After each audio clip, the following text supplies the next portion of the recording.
Alarcón, asambleísta por ADN.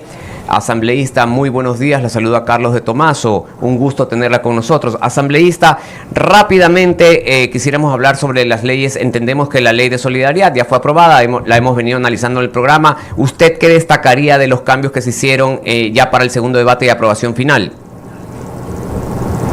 Carlos, muy buenos días, un saludo atento a todos.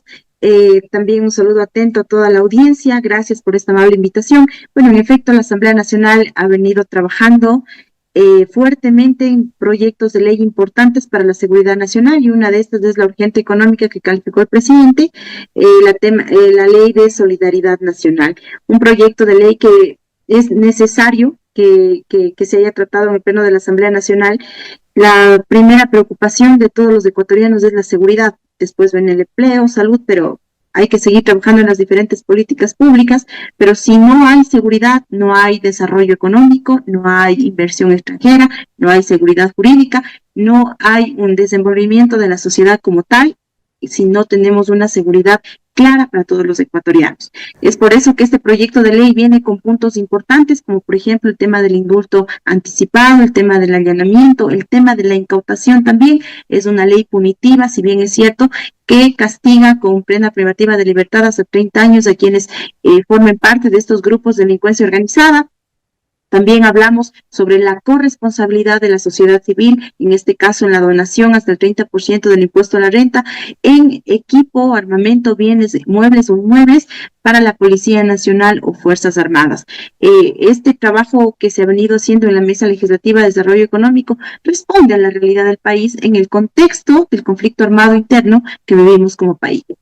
Inés, otra de las leyes que está ya para votación, según vimos en el reporte que nos dieron de la Asamblea Nacional, es la ley de inteligencia. Una ley súper importante, porque yo estoy de acuerdo en que tiene que haber mecanismos, la protección, etcétera. Ahora, ¿qué preocupaciones trae esta ley? Pues hay la preocupación de el manejo de la información, es decir, que realmente se haya cuidado con la información que se accede, porque sin duda es de personas naturales y jurídicas privadas. Hay este tema del pedido que puede hacer sin pasar por juez a las telefónicas para poder tener información en tiempo real de las comunicaciones entre teléfonos, etcétera. ¿Cuáles son los parámetros que están discutiendo en torno a la protección de los datos de las personas en torno a esta ley, que es súper delicada, pero también súper importante para el país? Bueno, aquí me gustaría puntualizarle a la ciudadanía que nuestro país no cuenta con una ley de inteligencia. Es la primera vez que estamos debatiendo acerca de un tema tan medular para la seguridad nacional como es la anticipación.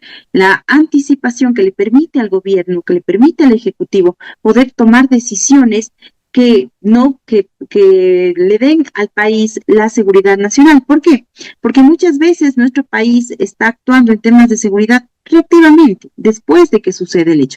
Por eso es importante que tengamos la información necesaria para que cuando haya vulnerabilidades en nuestro país se puedan tomar decisiones que no permitan que estas acciones por parte de la delincuencia organizada, por parte del narcotráfico, se materialicen en nuestro país. Mire, un caso puntual, lo que sucedió con los 11 militares en Alto Punino, un caso claro en donde hubo infiltración de información, en donde hubo una emboscada, en donde no hubo una operación anticipativa para que esto no suceda. Y es justamente porque no tenemos un sistema nacional articulado de las diferentes inteligencias. Lo que hacemos en este proyecto de ley es primero crear un sistema nacional de inteligencia y después que estos subsistemas, como lo es la inteligencia policial, militar, la UAFE, el SRI, incluso inteligencia penitenciaria, trabajen de manera coordinada y se le pueda dar la información necesaria al Ejecutivo. En este caso, una vez que se trabaje de manera articulada y entreguen la información oportuna y eficaz, se puede ir mapeando, rastreando estas redes de delincuencia organizada, las redes del narcotráfico. Recordemos que hoy el narcotráfico ha infiltrado las diferentes instituciones, militar, policial, judicial. Tenemos un presidente de la judicatura preso por los temas de la mafia que infiltraron en el sistema judicial. En la área política también. Recordemos los casos Metástasis, Purga, Plaga.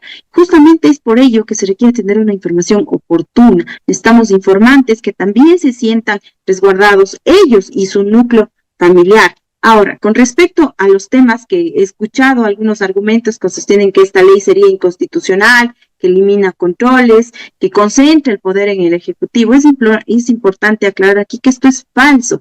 El proyecto de ley que nosotros hemos elaborado en la Comisión de Seguridad, en el artículo 3, establece principios rectores que garantizan el respeto a la Constitución, a los derechos fundamentales, el respeto a los derechos humanos y a un control democrático correcto. Por tanto, ninguna ley orgánica puede estar por encima de los derechos fundamentales de los ecuatorianos.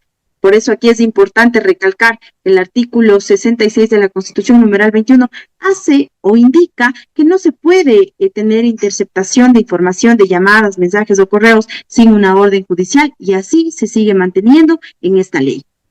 Señora legisladora, muy buenos días. Antes de formularle más bien una pregunta política, yo sí quiero resaltar, por ejemplo, la labor que una vez más este fin de semana hizo un grupo operacional de la policía comandado por el propio ministro del Interior, John Reinberg. Se fueron a Bastión Popular y sacaron ahí de esas guaridas a varios delincuentes, quemaron o hicieron desaparecer estas casas o caletas en donde incluso secuestraban gente. En fin, se está trabajando en ese sentido. Yo insisto que el déficit está en la custodia ordinaria de las calles, que es otra cosa. Pero estos grupos operacionales están trabajando muy bien. El ministro del Interior está haciendo un gran trabajo en ese sentido y se necesita un marco legal que ahora ya lo ha promulgado el Congreso y que la Asamblea, y que esperemos que lo más rápidamente posible se publique en el registro oficial. Ahora, señora asambleísta, en lo político, vimos que el bloque opositor, es decir, el de Revolución Ciudadana, votaron apenas 46 en contra. Ya sabíamos que el bloque desde las órdenes más altas estaba en contra. Pero digo apenas 46 porque 10 se abstuvieron, uno votó en blanco y otro grupo ni siquiera asistió para no votar.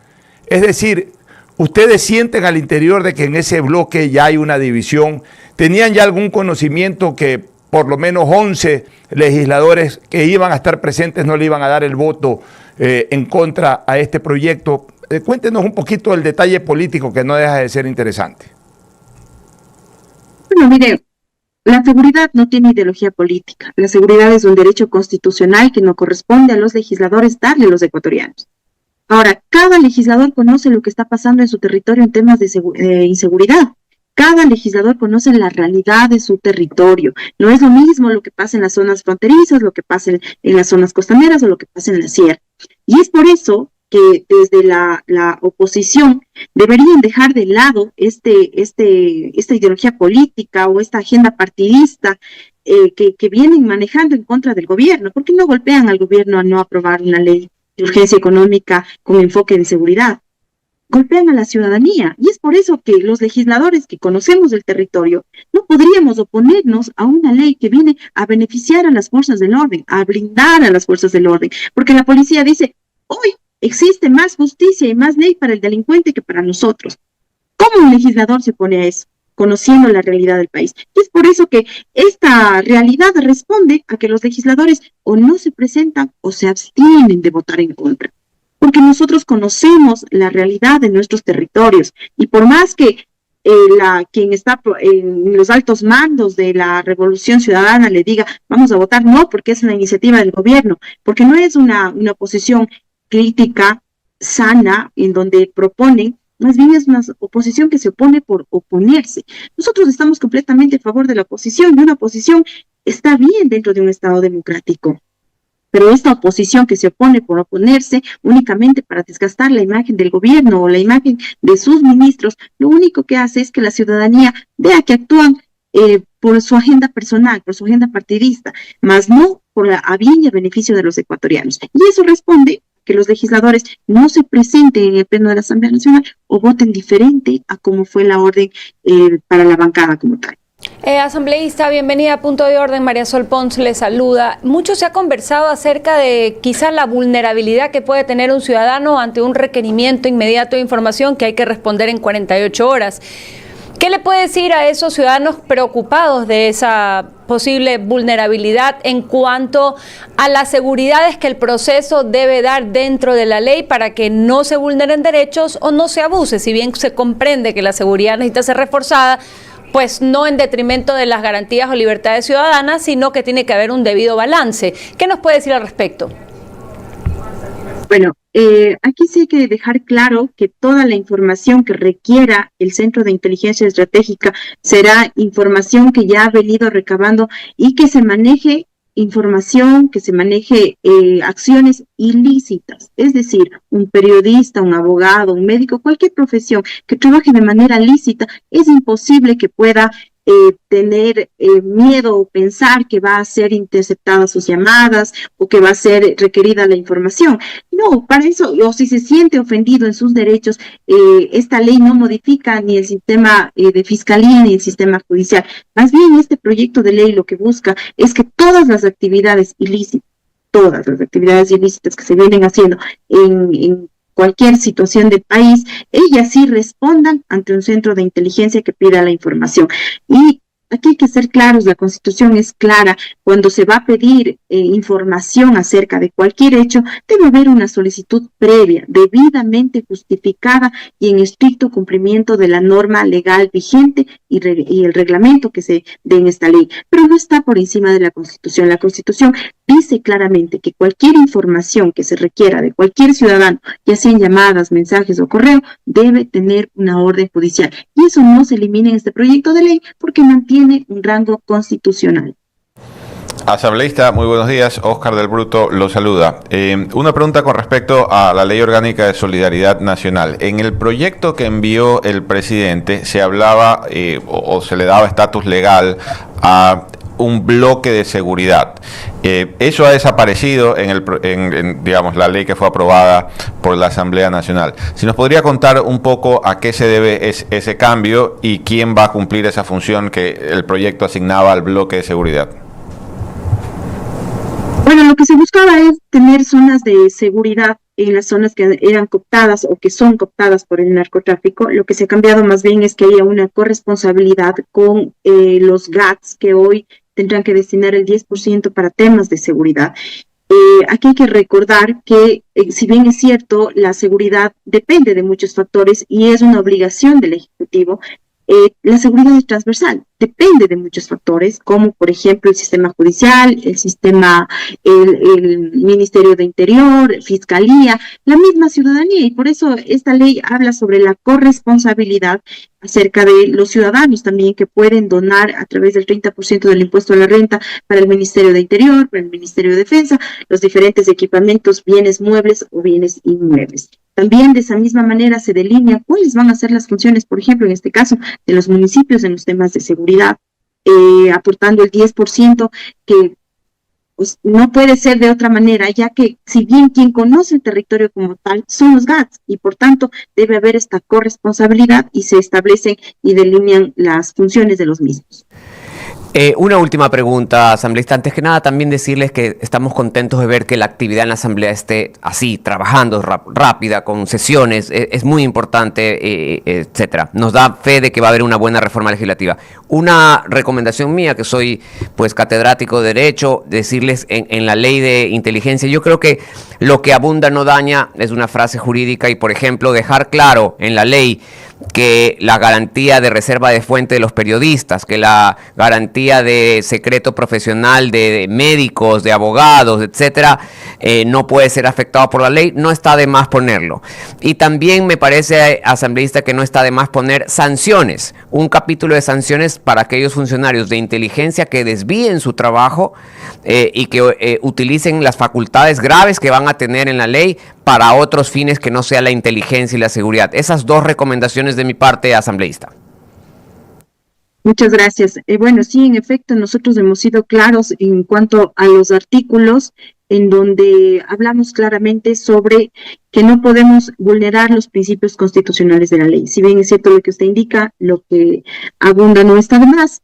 Si bien es cierto, nosotros lo hemos hecho de una manera en la que establecemos cuáles son las responsabilidades y también cuáles son los candados, porque justamente no queremos volver al pasado en donde no había ni Dios ni ley y se utilizaba la inteligencia como una manera de persecución a políticos, a periodistas que no tenían la misma ideología política. Eso es lo que queremos cambiar al tener una normativa en donde delinea claramente cuáles son las funciones. Por supuesto que todas las normas pueden ser reformadas, por supuesto que todas son perfectibles, pero con esto le damos un paso estructural y fundamental a un sistema de inteligencia que queremos que sea un sistema de inteligencia que sea realmente oportuno, eficaz y que nos dé realmente la información necesaria para tomar decisiones adecuadas. ¿Cuántos millones de dólares nos ahorraríamos en seguridad si pudiéramos prevenir cualquier acción en contra del Estado?